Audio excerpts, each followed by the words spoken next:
Bonjour tout le monde, donc aujourd'hui on se retrouve pour un retour de course, des menus de la semaine et une recette. Donc là je suis en train de faire ma liste des courses. Donc j'utilise une application sur Google Play pour faire ma liste de courses. Ça s'appelle liste de courses. Donc là je vais remplir ma liste de courses sur ma tablette, sur l'application liste de courses. Donc voilà, j'ai changé aussi mon alimentation. Donc maintenant je ferai que des recettes saines et équilibrées. Et de temps en temps des petits plaisirs, mais pas tout le temps. Donc mon objectif dans tout ça, c'est que je prends le réflexe de faire une liste à partir des catégories d'aliments de santé. Je respecte ma liste et je vais seulement dans les rayons dont j'ai besoin. Ça, c'est très important. Je lis les étiquettes pour faire les bons choix et je ne crois plus les mentions sur les emballages. Donc moi, ce que je fais avant de faire mes courses, j'utilise toujours mon guide de liste de courses de santé pour faire ma liste de courses. Et aussi, ce que vous devez savoir, c'est que je vais toujours dans les rayons qui correspondent uniquement à ma liste de courses. Je limite aussi au maximum l'achat des produits avec un emballage. Donc aussi, j'utilise ma liste d'une semaine à l'autre pour perdre moins de temps. Ça, c'est important. Le fait aussi de faire une liste permet de prendre des choses qui sont nécessaires et aussi ne pas s'éparpiller à acheter des choses que vous avez forcément pas besoin. Ensuite, je vous donne aussi des conseils très pratiques, mais franchement, ça va être long. Dans mon PDF, j'en ai à peu près 73 pages, donc je vous mettrai le tout dans la barre de description et vous prenez le temps de lire puisque c'est vraiment important ce que je dis.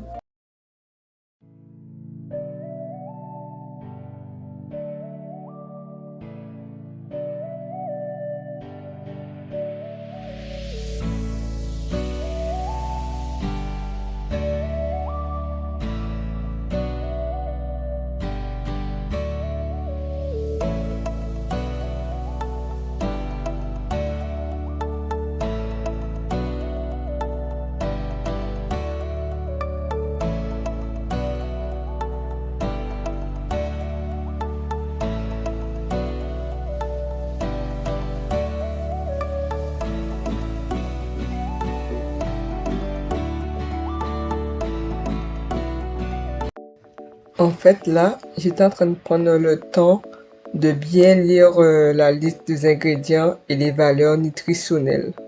Parce qu'en fait, pour les ingrédients, ils sont toujours inscrits dans un ordre précis, c'est-à-dire des ingrédients qui est le plus présent dans le produit jusqu'au moins présent. En fait, pour la valeur nutritionnelle, il faut se concentrer sur les mentions comme le glucide, dont sucre, lipides, dont saturé ou le sel, sodium. Je vous fais un bref résumé. En fait, il faut choisir un produit qui contient le moins de sucre, d'acide gras saturé et de sel possible. En fait, ça va permettre à vérifier que ces trois ingrédients n'apparaissent pas dans les trois premières de la liste. Puis, il faudrait regarder sur la valeur nutritionnelle. De toute façon, le tout est dans mon documentaire que je vous mettrai dans la barre de description. Get tête à tête. Et comment ça tête à tête là? Oui, là. Là, c'est oui, tête à tête.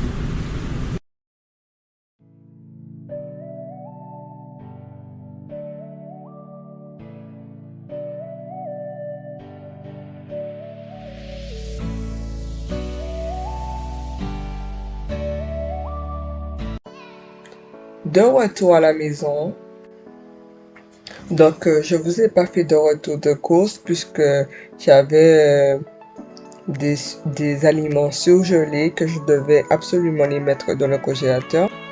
Donc là, je commence déjà à laver mes fruits et légumes.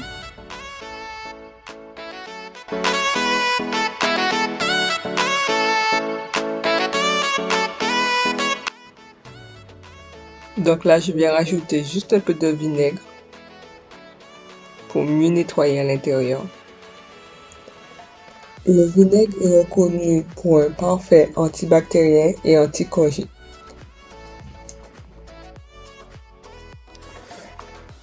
Donc là, j'utilise des boîtes de conservation en verre. Ça vient de la boutique Ikea. Je les trouve vraiment pratiques. Vous avez différentes tailles, différentes formes. L'avantage, c'est qu'ils peuvent aller dans le four et aussi dans le micro-ondes. Et puis, s'il y a des restes, il suffit de mettre le plat au réfrigérateur, puis le ressortir au besoin.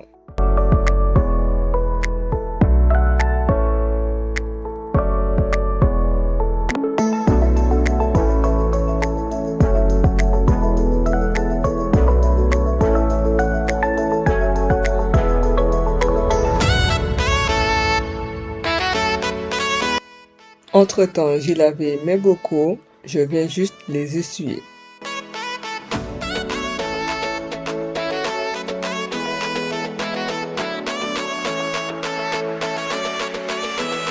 Je viens mettre mes aliments dans chacun de mes bocaux.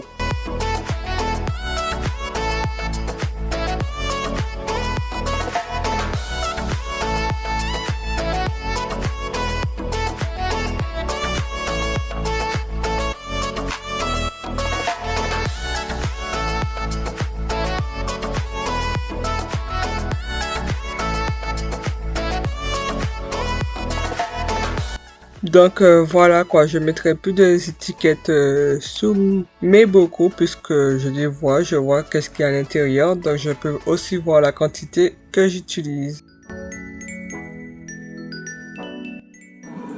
Donc je vous montre mon congélateur. Donc là, on va commencer par les fruits congelés, les légumes congelés. Donc là, j'ai mis des poivrons que j'ai coupés en tranches. Là, j'ai mis des champignons pour faire les blanquettes de poulet. Puis là, on a 2 petites pizzas pour dépanner. Là, c'est des blancs de poulet que j'ai aplatis. Là, c'est l'épinon. Là, de ce côté-là, c'est le steak que j'ai aplati avec le rouleau. Là, c'est les bœufs. Et puis un sachet de blanc de poulet.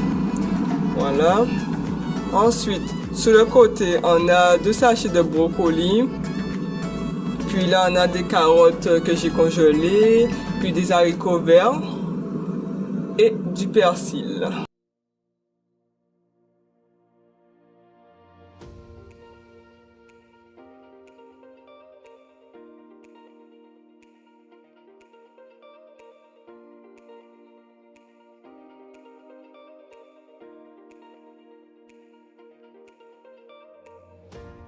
Ensuite, pour mon frigo, donc là, on a de la confiture. Là, c'est de la sauce.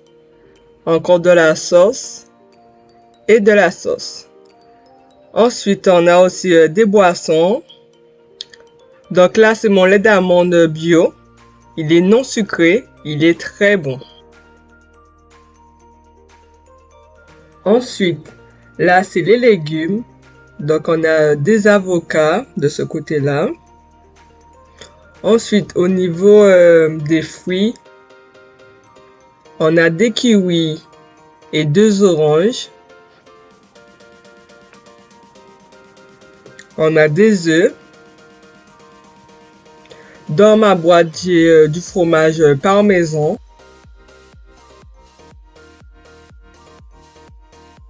On a des œufs, du pain de mie. Ensuite, j'ai mis mes tomates dans des bocaux. C'est vraiment très pratique. En plus, le couvercle est en bambou. Ça peut aller dans le micro-ondes et dans le four. J'ai mis mon tapis de tiroir. Comme ça permettrait que ça soit moins sale. Et là, dans mon bocal, j'ai rajouté des carottes. J'ai rempli avec de l'eau. Et j'ai rajouté du vinaigre pour que ça puisse durer plus longtemps. Donc voilà mon organisation de mon frigo. Je vous ai pas fait un retour de course puisque il y avait la viande qu'il fallait mettre à congeler. Donc j'ai préféré vous filmer comme ça pour que vous puissiez bien voir.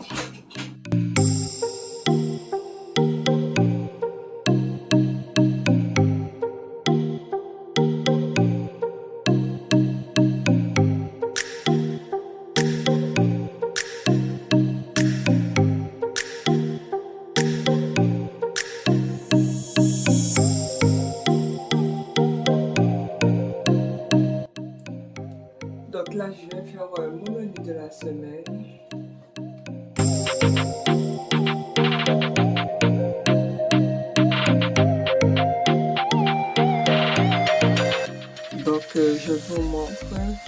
Donc j'ai fait le menu de la semaine du 15 février au 21 février. Donc le lundi ça va être steak végétal, lentilles et quinoa. Le mardi poêlée de légumes et riz complet. Le mercredi salade de pâtes, tomates, avocats et légumineux. Le jeudi frites de patates douces. Vendredi purée de brocoli. Le samedi un potage de légumes et de poulet. Et ensuite le dimanche poulet, brocoli et poivrons rouges au four.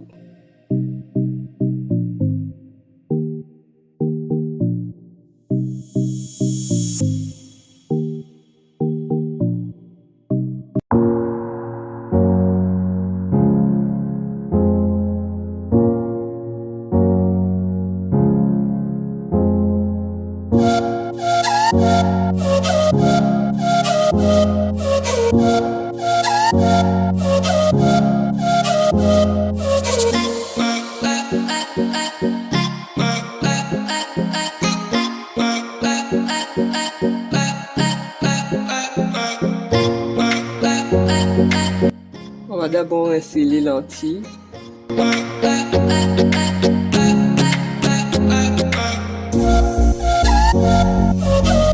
Mettre les lentilles dans un peu d'eau et laisser bouillir environ 25 minutes. Ensuite, je viens aussi mettre à bouillir les quinoa que je viens rajouter juste un peu d'eau et les faire bouillir environ 1 à 2 minutes. Laisser reposer environ 5 minutes. Dans une casserole, je viens rajouter mon huile d'olive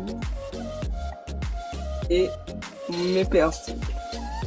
Donc maintenant, j'utilise pas de l'huile normale, l'huile tournesol.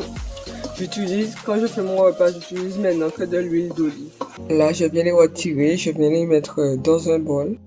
Les lentilles sont prêtes, donc on va les laisser refroidir environ 30 minutes. Là, je viens mettre le tout dans un robot culinaire. Donc, je viens rajouter le persil. Ensuite, je vais rajouter le quinoa et les lentilles.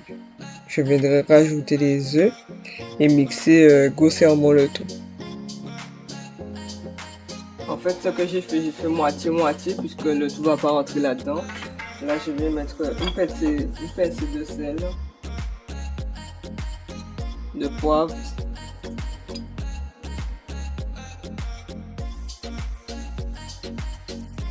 j'ai oublié de rajouter la farine. Donc quand vous voyez que c'est trop liquide comme ça, rajoutez juste un peu de farine, à peu près 3 tasses de farine.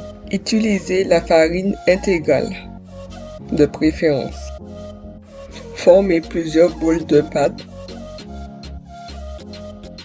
Dans une poêle, je viens rajouter 2 cuillères à soupe d'huile d'olive.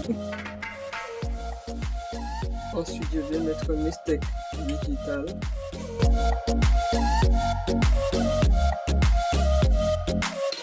Là, je les fais dorer environ 5 minutes et après, je viendrai les retourner.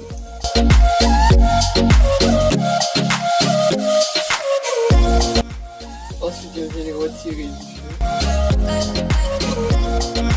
Donc, vous pouvez aussi les accompagner de steak poêlé de brocoli et de caler avec échalotes, herbes aromatiques et d'huile d'olive. Cette vidéo est terminée, donc merci d'avoir regardé cette vidéo. Donc n'hésitez pas à vous abonner sur ma chaîne YouTube et ainsi sur ma page Instagram. Donc voilà mon steak végétal.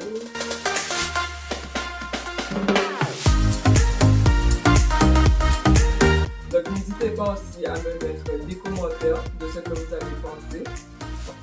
Et on se dit dans une prochaine vidéo. Bye bye.